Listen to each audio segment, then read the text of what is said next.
شروع اللہ کا نام لے کر جو بڑا مہربان نہایت رحم والا ہے۔ تاسین میم، یہ کتاب روشن کی آیتیں ہیں۔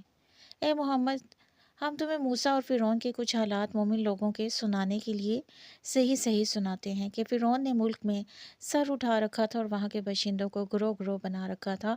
ان میں سے ایک گروہ کو یہاں تک کمزور کر دیا تھا کہ ان کے بیٹوں کو ذبح کر ڈالتا اور ان کی لڑکیوں کو زندہ رہنے دیتا۔ بے شک وہ مفسدوں میں تھا، اور ہم چاہتے تھے کہ جو لوگ ملک میں کمزور کر دیے گئے ہیں ان پر احسان کریں اور ان کو پیشوا بنائیں اور انہیں ملک کا وارث کریں اور ملک میں ان کو قدرت دیں، اور فرعون اور حامان اور ان کے لشکر کو وہ چیزیں دکھا دیں جس سے وہ ڈرتے تھے۔ اور ہم نے موسیٰ کی ماں کی طرف وحی بھیجی کہ اس کو دودھ پلاؤ۔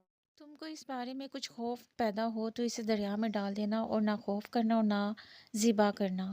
ہم اس کو تمہارے پاس واپس پہنچا دیں گے اور پھر اسے پیغمبر بنا دیں گے۔ تو فرعون کے لوگوں نے اس کو اٹھا لیا، اس لیے کہ نتیجہ یہ ہونا تھا کہ وہ ان کا دشمن اور ان کے لیے معجب غم ہو۔ بے شک فرعون اور حامان اور ان کے لشکر چونک گئے، اور فرعون کی بیوی نے کہا کہ یہ میری اور تمہاری دونوں کی آنکھوں کی ٹھنڈک ہے، اس کو قتل نہ کرنا، شاید یہ ہمیں فائدہ پہنچائے یا ہم اسے بیٹا بنا لیں۔ اور وہ انجام سے بے خبر تھے۔ اور موسیٰ کی ماں کا دل بے قرار ہو گیا۔ اگر ہم ان کے دل مضبوط نہ کر دیتے تو قریب تھا کہ وہ اس غصے کو ظاہر کر دیں۔ غرض یہ تھی کہ وہ مومنوں میں رہیں۔ اور اس کی بہن سے کہا کہ اس کے پیچھے پیچھے چلی جا، تو وہ اسے دور سے دیکھتی رہی اور ان لوگوں کو کچھ خبر نہ تھی، اور ہم نے پہلے ہی سے اس پر دائیوں کے دودھ حرام کر دیے تھے۔ تو موسیٰ کی بہن نے کہا کہ میں تمہیں ایسے گھر والے بتاؤں کہ تمہارے لیے اس بچے کو پالیں اور اس کی خیر خواہی سے پرورش کریں۔